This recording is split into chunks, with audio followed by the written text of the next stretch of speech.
2030 का भारत, इस मुद्दे पर हम लगातार बात करते आ रहे हैं और हमारे साथ अलग अलग मेहमान जुड़ते हैं, उनसे हम जानने की कोशिश करते हैं कि आखिर क्या 2030 के लक्ष्य भारत देश हासिल कर पाएगा या फिर नहीं।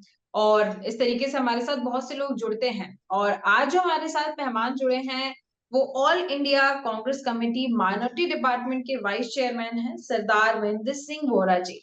सबसे पहले मैं आपका स्वागत करूंगी सर, और धन्यवाद भी करूंगी कि आपने समय दिया और सस्टेनेबल डेवलपमेंट गोल्स के ऊपर आप बात करने यहाँ पर आज मौजूद हैं। थैंक तो सबसे पहले मैं आपसे ये सवाल, सबसे पहला सवाल मेरा ये रहेगा कि 2030 के 17 लक्ष्य सस्टेनेबल डेवलपमेंट गोल भारत देश को मिले हुए हैं। अब उसमें सबसे पहला गोल ये है कि शून्य गरीबी, नो पॉवर्टी। आपको क्या लगता है 2030 तक भारत देश से गरीबी एकदम खत्म हो जाएगी, शून्य हो जाएगी? नमस्कार, थैंक यू वेरी मच। आज आपने मुझे आपके चैनल पे इनवाइट किया है। जी। आपका सवाल जो है कि 2030 में भारत से गरीबी जा सकती है क्या? हम्म। भारत देश इतना बड़ा है और हम्म। जो हालात अभी देश में है नीचे जी। तक, आज जो हम लोगों को हमारे प्रधानमंत्री जी बोलते हैं गरीबों को राशन मैं दे रहा हूँ, जी। राशन दिया जा रहा है, तो वो 2030 तक कैसे वो गरीबी रेखा से ऊपर उठेगा, ये आप सोचिए। हम्म। बहुत मुश्किल है। सबसे पहले लोअर लेवल पे हमारे को लोगों को इस तरीके से मदद करनी होगी कि बिजनेस उठे। हम्म। बिजनेस उठेगा, रोजगार आएगा, पैसे का रोटेशन होगा, तब जाके हमारी 2030 तो वैसे बहुत जल्दी की बात है, 6 साल में नहीं होगा, तब हम जी। कुछ आगे बढ़ पाएंगे, ऐसा मेरा सोचना है। सिर्फ हम्म। राशन देने से गरीबी नहीं हटेगी। हमारे को कर देना पड़ेगा, चाहे वो किसी भी रूप में हो। लोअर हम्म। लेवल पे हमको लोन्स तक बंटवाने होंगे ताकि छोटी छोटी दुकानों को बिजनेस करने के लिए उनके पास पैसा आए, रोटेशन हो और बिल्कुल। उनके घर की आर्थिक स्थिति सुधरे, तब जाके बिल्कुल। ये सोच सकते हैं। अभी इतनी जल्दी नहीं। बिल्कुल, यानी कि हम अगर ये कहें कि 2030 के जो लक्ष्य हैं तो 2030 तक तो हासिल नहीं होने वाला है, ये दो कह सकते कुछ भी नहीं हो पाएगा, क्योंकि जो हैं। हालात चल रहे हैं देश में, हम लोग हम्म। डेवलपमेंट की बात नहीं करते, हम सिर्फ आपस में एक दूसरे को लड़ने और लड़ाने की बात करते हैं। डेवलपमेंट बिल्कुल। होगी जब हम गरीब तबके को आगे बढ़ाने की सोचेंगे और पूरे देश बिल्कुल। एक माला में पिरोने की सोचेंगे। Correct, correct. ये देश किसी एक का नहीं है, हम सबका है। और देश डेवलप हो पाएगा जब तक हम सब एक दूसरे को साथ में लेके चलेंगे। बिल्कुल, बिल्कुल। जैसे आपने सिर्फ अभी राशन की बात कही कि मोदी जी राशन बाँट रहे हैं, तो राशन बाँटने से काम नहीं चलेगा। आपने देखा होगा नीति आयोग की जब रिपोर्ट सामने आती है, तो उसमें कहा जाता है कि गरीबी दर जो है वो कम हो चुका है। मतलब भारत देश में अब गरीब बहुत ही कम हैं। तो हम्म, इस पर आप क्या कहेंगे? हालाँकि अगर आप ग्राउंड लेवल पर जाकर देखेंगे, तो हालात एकदम पलटे हुए दिखेंगे आपको। हर गली मोहल्ले, हर ट्रैफिक सिग्नल पर आपको ढेरों ऐसे लोग मिल जाएँगे जिनके ऊपर सरकार 1% भी ध्यान नहीं दे रही है, या किसी की भी हम बात करें तो ध्यान नहीं दिया जा रहा है। तो इसको लेकर आप क्या? मैडम, नीति आयोग का काम जो है वो अगर ठीक ढंग से होता तो बात ही क्या होती। आपको हर गली हर मोहल्ले में आपको गरीबी दिख जाएगी। और वो जो हुँ। बोल रहे हैं कि गरीबी कम हो रही है, अगर गरीबी कम हो रही है तो इतने लोगों को फ्री में राशन क्यों बांटने की नौबत आ रही है? कि जिस तरीके से आपने अभी कहा कि राशन जो दिया जा रहा है, हम्म, तो जब मैं बात करती हूँ लक्ष्यों की, तो ये सामने आ जाता है कि जब तक भारत देश के सारे लोग इन्वॉल्व नहीं होंगे इन लक्ष्यों के लिए, एक सिर्फ सरकार ही नहीं, हर एक नागरिक का यहाँ पर उत्तरदायित्व बनता है कि वो भी इसमें सपोर्ट करे। अब यहाँ पर जब फ्री में ही भारत में हर चीज फ्री में देती जा रही, सारी राजनीतिक पार्टियां चुनाव आते ही सारी चीजें फ्री में देने की घोषणा करना चालू कर देती हैं कि आप हमें वोट दीजिए, हम फ्री में ये देंगे, फ्री में वो देंगे। तो क्या इस फ्री के चक्कर में जो एफिशिएंसी है लोगों की, एफिशिएंसी एक तरीके से कि 2 किलो अगर राशन मिल रहा है, तो ठीक है 2 किलो राशन मिल रहा है, कमाने की क्या जरूरत है? ठीक है 2 किलो मिल रहा है। तो कहीं आपको क्या लगता है इस ये फ्री की जो रेवड़ियां हैं उनकी वजह से भारत देश के लोगों में एफिशिएंसी जो कहते हैं इंग्लिश अंग्रेजी में, क्या ये कम होती नजर आ रही है? ऐसा है कि अगर आप फ्री में राशन की बजाय कैश फ्लो करेंगे, तो जैसे हम्म। राहुल गांधी जी ने बोला था कि हाँ जी हम लोग कैश डायरेक्ट ट्रांसफर करेंगे। अगर कैश जी। जाएगा, आज अगर मुझे कैश आता है तो मैं सोचूंगा मुझे इससे कुछ बिजनेस करना चाहिए, कुछ काम हम्म। करना चाहिए। काम करूंगा रोटेशन होगा, काम नहीं करूंगा रोटेशन नहीं होगा। अगर मुझे फ्री में अगर कोई राशन देता रहेगा तो काम करने के लिए पैसा कहाँ से आएगा? जितने का बिल्कुल। आप राशन दे रहे हैं, अगर यही पैसा आप नीचे तबके में डायरेक्ट कैश फ्लो करेंगे, तो अपने हम्म। आप जिसको आप पैसा जाएगा वो कहीं ना कहीं तो खर्चा करेगा। खर्चा बिल्कुल। करेगा तो उससे बिजनेस की तरफ, चाहे छोटे लेवल पे हो, चाहे बड़े लेवल पे हो, चाहे आप किसी लेवल पे भी देखो, कैश फ्लो जी। रहेगा, अपने आप आपका देश, हमारा देश अपने आप डेवलपमेंट की तरफ जाएगा। और गरीबी तभी बिल्कुल। दूर होगी जब कैश फ्लो आएगा। आज ये हो गया कैश फ्लो कुछ चुनिंदे बिजनेसमैन के पास पड़े हैं, पैसा कुछ चुनिंदे बिजनेसमैन के पास पड़े हैं, लेकिन उसके नीचे अगर आप बात करोगे तो पूरा मार्केट क्रैश हो चुका है। लोगों के हम्म। बिजनेसेस खत्म हो चुके हैं, लोगों की नौकरियां नहीं मिल रही है, स्टूडेंट्स के क्या हाल हो रहे हैं। जॉब्स नाम की चीज की जहां इंटरव्यू, ये जी। एग्जामिनेशन इंटरव्यू की बात चलती है और जॉब्स तो मिलते ही नहीं है। ये एक बहुत बड़ा हम्म। स्कैम है एक तरीके से देखा जाए तो, हम्म। मुझे जहां तक लगता है। अगर आज हम बिल्कुल। देखते हैं कि कोई गवर्नमेंट नौकरियों का फॉर्म निकलवाती है कि हाँ, मैं चलो एक हम्म। एग्जांपल देता हूँ, 1,000 नौकरियां दे रही है, 1,000 नौकरियों के लिए कम से कम 5 लाख लोग फॉर्म भरते हैं। 5 लाख हम्म। लोगों के फॉर्म भरवा दिए जाते हैं। उसके बाद जब उसका एग्जामिनेशन की बात आती है, वो पेपर लीक हो जाता है धीरे से। अब वो कैसे लीक हम्म। होता है उसकी तह तक कोई नहीं जाता है, सिर्फ बवाल मचाते हैं, पेपर लीक हो गया, पेपर लीक हो गया। लेकिन जो 5 लाख बच्चों ने पैसा भरा है जी। फॉर्म लेने का, अपने जो भी गवर्नमेंट को पैसा भरा है, जिस जिसको भी पैसा भरा है, वो जी। पैसा कहाँ जाएगा? ना तो नौकरी मिलेगी, ना हम्म। आपको कुछ करना पड़ेगा, सिर्फ धीरे से पेपर लीक करके, और वो बात को फिर आगे 6 महीने 8 महीने तक या साल भर तक वो ये इंक्वायरी होती रहेगी और उसका रिजल्ट आएगा बिल्कुल। कुछ नहीं।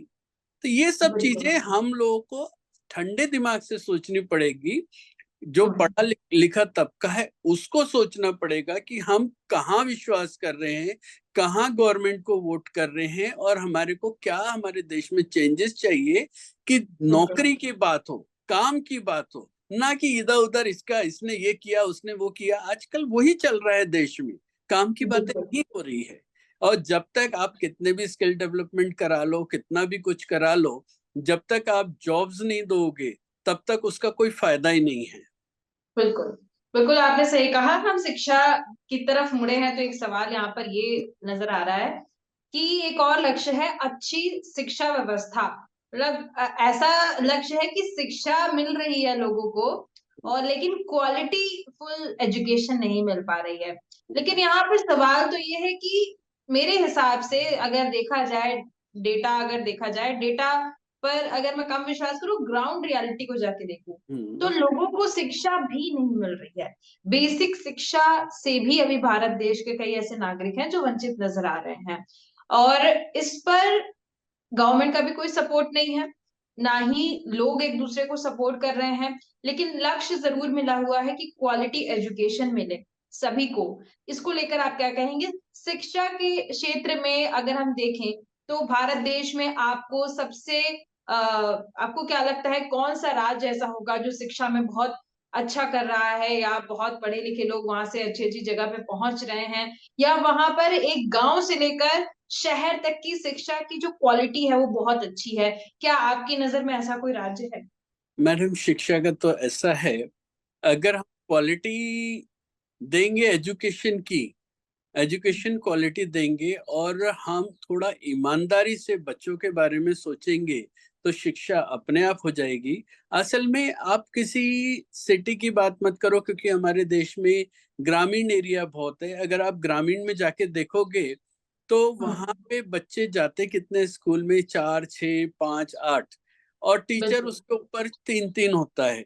जो तीन हम्म। तीन हम्म। टीचर अगर 8 बच्चों को पढ़ाने के लिए गवर्नमेंट से इतना पैसा लेगा और बच्चों की जी मिशन की भी नहीं सोचेगा तो कहाँ से पढ़ाएगा? उसको भी पता है बिल्कुल। बच्चे है नहीं। गवर्नमेंट को ये भी नुकसान होता है और गवर्नमेंट को दूसरा टीचर्स को प्लस बच्चों को नुकसान होता है। टीचर बोलती है कि हाँ बच्चे नहीं है और बच्चे बोलते हैं टीचर पढ़ाता नहीं है। हम्म। मैं नागपुर से बिलोंग करता हूँ। मैं जी किसी कॉलेज या इंस्टीट्यूट का नाम नहीं लूंगा, लेकिन जी वहां का एक आपको सीधा बताता हूँ। नागपुर में क्या होता है, आप बच्चों को 1 to 10 तक जैसे तैसे पढ़ लेगा स्कूल जाके, लेकिन वहां हम्म 11 से जूनियर कॉलेज शुरू हो जाता है। नागपुर की हम्म आप कहीं पे भी चले जाओ मैक्सिमम कॉलेज में कि 11th और 12th के बच्चे पढ़ते हैं क्या?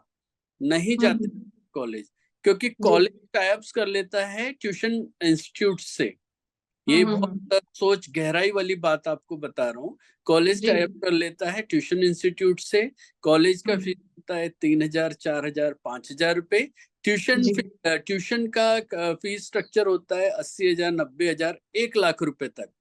बिल्कुल। बच्चा कॉलेज में जाएगा 2, 3, 4, 5, 8, ठीक है, हम्म और ट्यूशन क्लासेस पूरी अटेंड करेगा वो।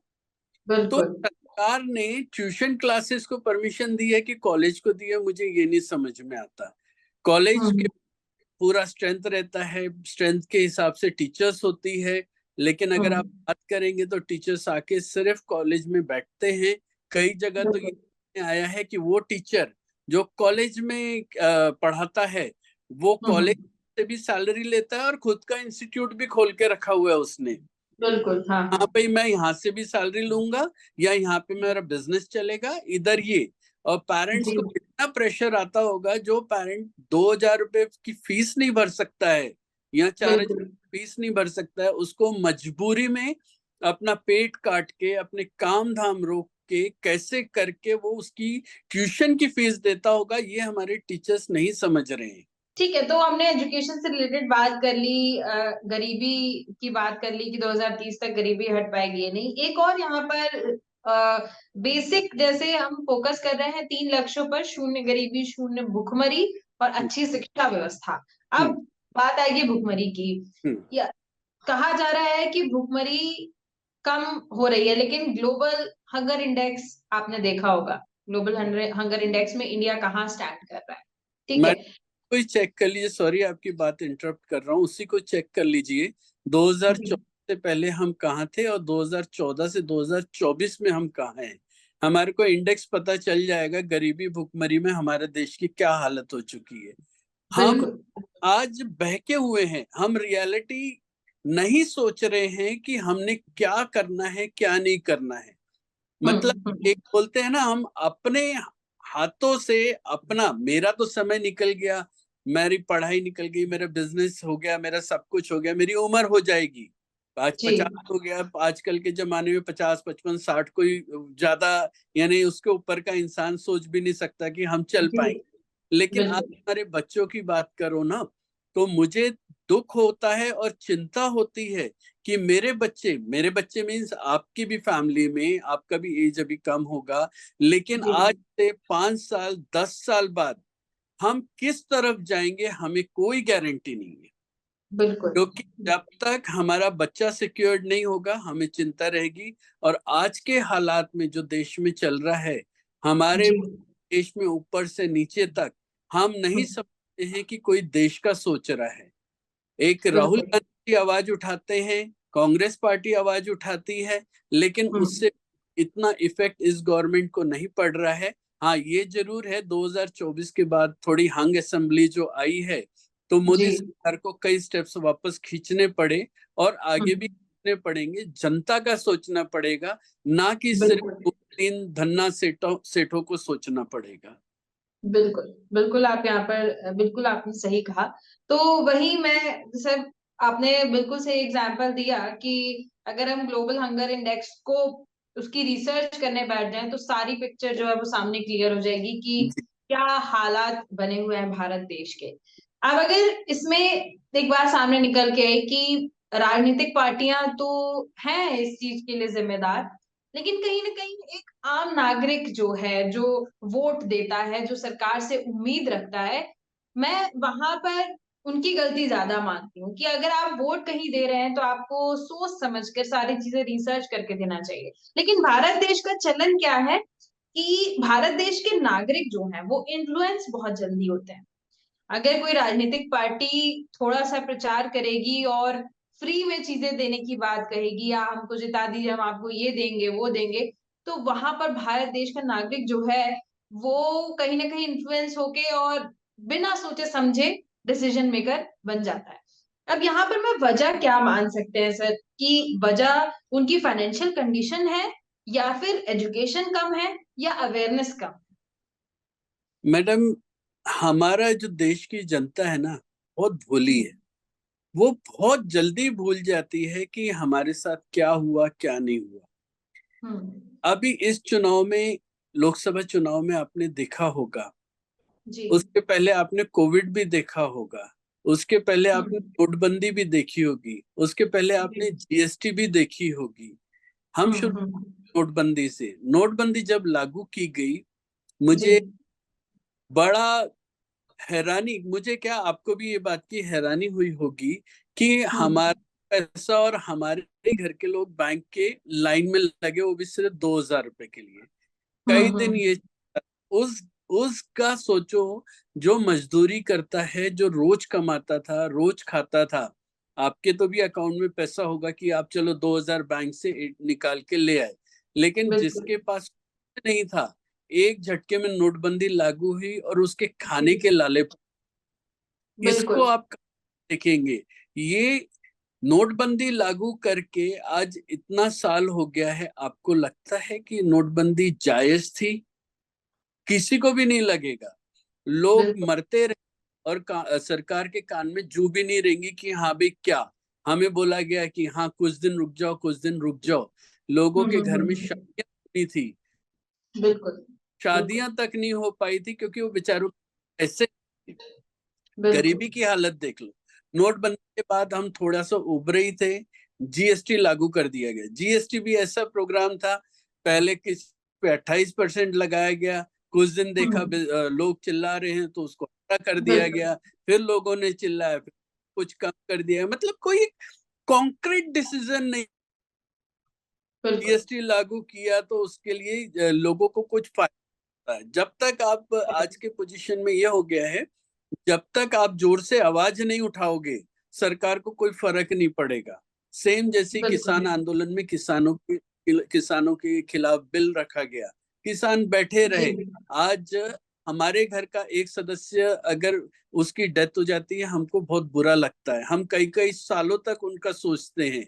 तो ये जी। सोचिए कि किसान आंदोलन में करीब करीब 800 900 हजार किसान शहीद हो गए, और हम्म। हमारे ही किसान भाई, हमारी ही बिल्कुल। सरकार उससे मिलने का नहीं सोची। तो सोचिए कि क्या हमारी देश के प्रधानमंत्री हैं या हमारी सरकार की क्या जवाबदारी है, अपने ही लोगों को बिल्कुल। मरने के लिए छोड़ दिए?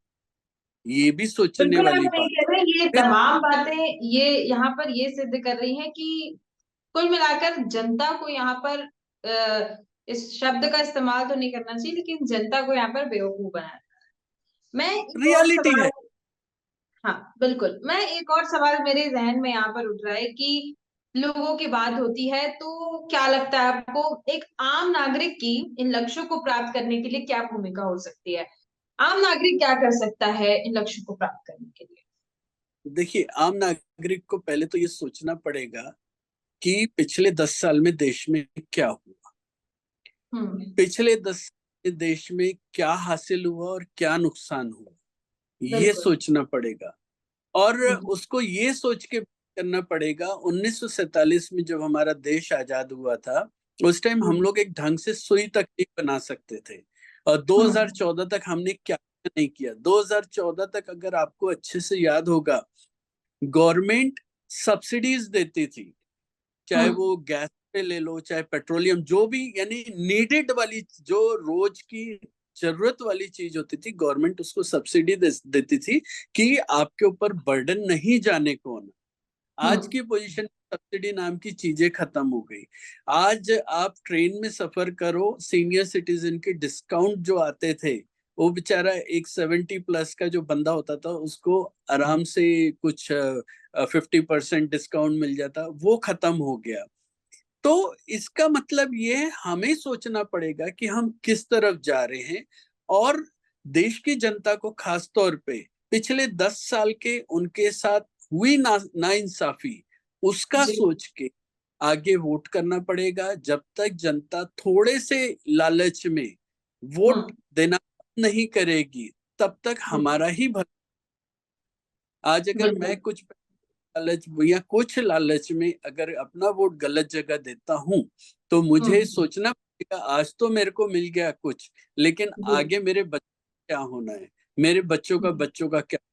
ये बड़ी सोचने वाली बात है। बिल्कुल।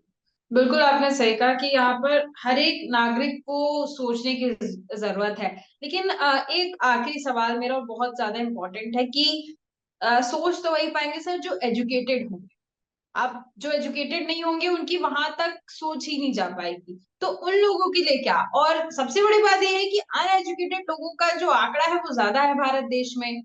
और वहीं से सारी जो रणनीति है वहीं वहीं पे लगती है। अगर कुल मिलाकर देखें तो एक एजुकेटेड क्लास या फिर उनसे ज्यादा एजुकेशन जिनको मिल जाती है वो थोड़ा बहुत एनालिसिस कर भी लेते हैं, लेकिन जिनको कुछ पता नहीं है उन्हीं के ऊपर तो सरकार की सारी रणनीतियां काम आती हैं, सारे स्ट्रैटेजीज जो है वहीं से तो चालू होती देखिए, एजुकेशन हमारी स्टार्टिंग में बात हुआ, मैंने एजुकेशन का माइनस बता दिया कि क्या होता है, ये लोग कैसे करते हैं। है। जी। और एक था कि बोलते थे पढ़ेगा इंडिया तो बढ़ेगा इंडिया। आज की जी। पोजीशन में ये हो गया, पढ़ेगा इंडिया तो मांगेगा, हक मांगेगा, रोजगार हम्म। मांगेगा। तो ये जो जी। बीजेपी सरकार है, ना पढ़ने पे देती है, ना ताकि पढ़ेगा नहीं तो रोजगार भी नहीं मांगेगा। मोबाइल में लगा रहे, आजकल का बच्चा से लेके हर चीज मोबाइल में इतना ज्यादा बिजी हो जाते हैं कि उनको ये सोचना बंद हो गया। उनकी जो बुद्धि है ना, एक तरीके से हम्म। उस साइड से साइड है कि मुझे मेरा भविष्य में क्या करना है। तो बिल्कुल। रोजगार के लिए तो हमारे को बहुत जरूरी है, और एजुकेशन के लिए सरकार की हम्म। इच्छा शक्ति पे डिपेंड। और हमारी जो एक मैं थोड़ा सा ट्रैक के बाहर की बात बोलना चाहता हूँ, क्योंकि जी। आपने भी बोला आखिरी सवाल है।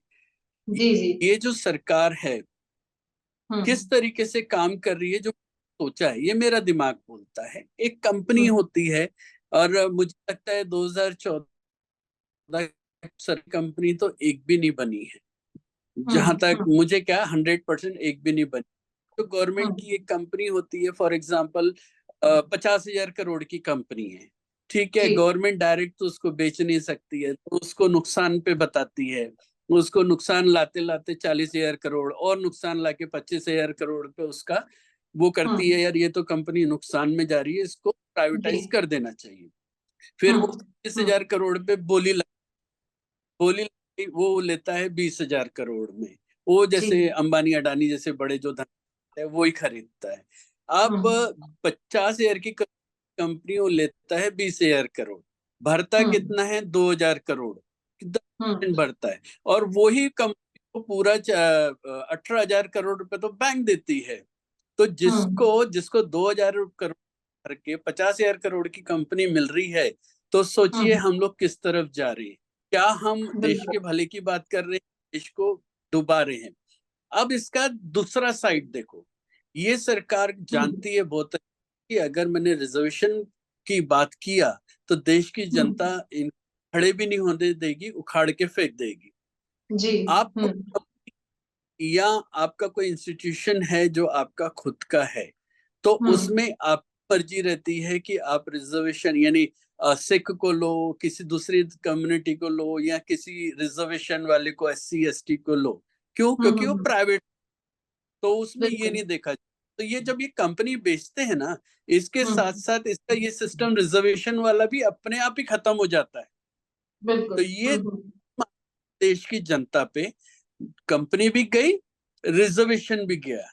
ये सब हम्म। चीजें सोचना बहुत जरूरी है। और इस पे भी हमारी देश की जनता को वर्कआउट करना पड़ेगा, सरकार पे प्रेशर बनाना पड़ेगा कि बिल्कुल। कंपनियां बेच आपका काम है कंपनियां बनाना, ना कि कंपनियां बेचना। देश तब डेवलप होता है जब चीजें बनती है।